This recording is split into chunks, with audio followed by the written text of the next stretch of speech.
Assalamualaikum warahmatullahi wabarakatuh. Selamat datang di video kita. Perkenalkan, kami dari kelompok 8, di mana kelompok kami terdiri dari saya, Heni Sulawati, lalu ada Kak Aisyah dan Kak Suci. Di sini kelompok 8 akan memaparkan materi yang berjudul Kekuasaan dan Politik dalam Organisasi.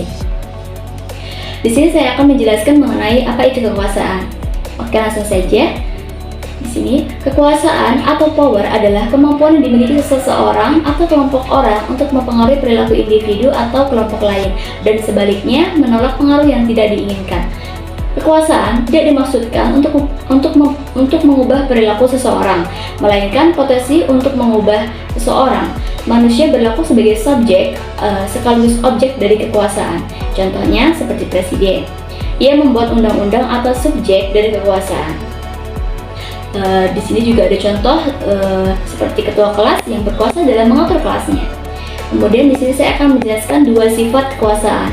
Yang pertama, kekuasaan bersifat positif, dan yang kedua bersifat kekuasaan negatif. Untuk yang positif di sini ada dua, kekuasaan yang bersumber dari Tuhan dan tidak menggunakan paksaan. Untuk yang negatif ada menggunakan sifat atau watak yang egois, arogan untuk mempengaruhi orang lain. Dan yang kedua, kurang memiliki kecerdasan intelektual atau emosional. Kemudian, di sini saya akan menjelaskan karakteristik kekuasaan. Di sini, karakteristik kekuasaan ada 8. Untuk yang pertama, kekuasaan bersifat sengaja karena meliputi kehendak, bukan sekedar tindakan acak. Lalu yang kedua, kekuasaan adalah alat atau instrumen. Ia adalah alat guna mencapai tujuan. Yang ketiga adalah kekuasaan yang bersifat terbatas. Ia diukur dan diperbandingkan di aneka situasi dideteksi kemunculannya. Lalu kemudian yang keempat, kekuasaan melibatkan ketergantungan. Terdapat beban atau faktor ketergantungan, ketidakketergantungan yang melekat pada penggunaan kekuasaan. Yang kelima, kekuasaan adalah gagasan bertindak. Ia bersifat sama dan tidak selalu dimiliki. Yang keenam, kekuasaan ditentukan dalam istilah hasil samar dan tidak selalu dimiliki.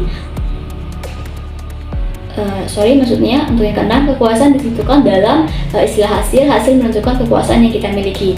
Yang ketujuh adalah kekuasaan bersifat situasional. Praktik kekuasaan tertentu efektif di suatu hubungan tertentu, bukan seluruh hubungan. Yang kedelapan adalah kekuasaan didasarkan pada oposisi atau perbedaan. Partai harus berbeda sebelum mereka bisa menggunakan kekuasaan tersebut. Lalu di sini ada sumber kekuasaan dalam organisasi. Legitimate power merupakan kesepakatan anggota organisasi bahwa individu dalam peran-peran tertentu dapat menentukan perilaku tertentu bagi orang lain. Lalu reward power adalah kekuasaan untuk mengontrol atau memberikan penghargaan kepada pihak lain. Lalu di sini ada classified power adalah kekuasaan untuk memberi saksi atau hukuman. Lalu ada expert power adalah kekuasaan yang berhubungan dengan kemampuan, keahlian, atau pengetahuan yang dimiliki oleh individu. Lalu ada referent power adalah kekuasaan yang diasosiasikan dengan karisma seseorang. Lalu di sini ada definisi politik dan politik dalam organisasi. Di sini saya akan menjelaskan tentang politik. Politik adalah hal yang berkaitan dengan penyelenggaraan pemerintah dan negara. Politik merupakan kegiatan yang diarahkan untuk mendapatkan dan mempertahankan kekuasaan di masyarakat. Politik adalah segala sesuatu tentang proses perumusan dan pelaksanaan kebijakan politik. Politik melibatkan diskusi-diskusi informal yang memungkinkan orang mencapai kesepakatan dan membuat keputusan yang mungkin bisa menyelesaikan masalah ataupun tidak. Di sini lalu ada politik dalam organisasi. Politik dalam organisasi adalah sesuatu yang sulit dihindarkan tatkala organisasi terdiri atas 2 orang atau lebih. Terdapat banyak kepentingan di dalam organisasi, makanya sumber daya dan tarik-menarik gagasan. Seluruhnya membuat politik dalam organisasi menjadi konsekuensi logis aktivitas di dalam organisasi. Misalnya, menyampaikan keluhan kepada penyedia, memotong rantai komando, membangun koalisi, menentang kebijakan atau keputusan organisasi lewat pemogokan atau dengan terlalu berpegang ketat pada ketentuan yang ada, dan menjalin hubungan keluar organisasi melalui kegiatan profesi. Selanjutnya akan dibacakan oleh Kak Aisyah. Baik, saya dengan Siti Nursi akan menjalankan presentasi dari Kak Heni. Ada cara-cara politik dalam organisasi, ada 4, yaitu secara autokratik, yaitu kita lakukan dengan cara ini. 2, secara birokratis, yaitu kita disarankan melakukan cara ini. 3, secara teknokratis, yaitu yang terbaik dengan cara ini. 4. Secara demokratis, itu bagaimana kita melakukannya. Munculnya politik dalam organisasi menurut Richard L. Duff adalah sebagai berikut, ada 3. 1. Perubahan struktural. 2. Suksesi manajemen. 3. Alokasi sumber daya.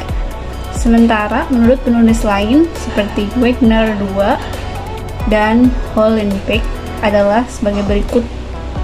1. Personalitas individu. 2. Ketidakmenentuan. 3. Ukuran organisasi. 4.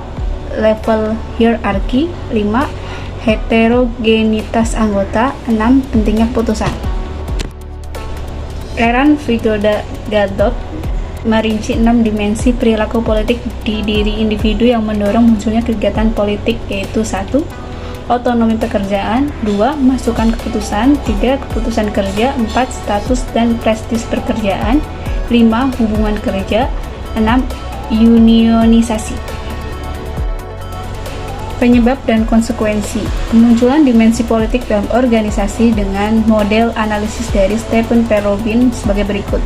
Ada 2 faktor, yaitu faktor individual dan faktor organisasi. Faktor individual yaitu terlalu memandang diri sendiri, kendali atas lokasi, cenderung Machiavellian, investasi dalam organisasi, alternatif pekerjaan yang diinginkan, harapan untuk sukses. Sedangkan yang faktor organisasi yaitu realokasi sumber daya, kesempatan promosi, kepercayaan rendah, ambiguitas peran, sistem penilaian kinerja yang tidak jelas, praktek menang kalah ribet, pembuatan keputusan demokratis, tekanan untuk berkinerja tinggi, manajer yang mengutamakan diri sendiri. Dari keduanya, yaitu faktor individual dan faktor organisasi, akan menghasilkan perilaku politik dari rendah ke tinggi dan diharapkan akan menghasilkan hasil yang dikehendaki berupa reward atau menghindari punishment. Selanjutnya, perilaku politik dapat dibedakan menjadi beberapa macam. Robbins membedakan perilaku politik menjadi 2. 1. Perilaku politik sah mengacu pada politik sehari-hari yang normal sesuai dengan peraturan seperti membentuk koalisi. 2. Perilaku politik tidak sah merupakan perilaku politik ekstrim yang melanggar peraturan yang berlaku, misalnya melakukan sabotase. Secara umum, perilaku politik masyarakat juga dapat dibedakan menjadi sebagai berikut. 1. Radikal.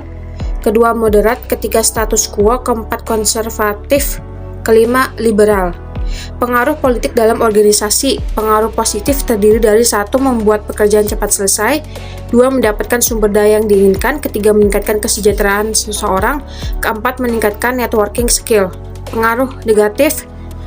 1. Digunakan untuk berbagi kekuasaan atau pemerintahan hanya untuk orang-orang di lingkungan yang sama. 2. Digunakan untuk meraup kekayaan pribadi. 3. Digunakan untuk memanipulasi orang lain. Hubungan kekuasaan dan politik.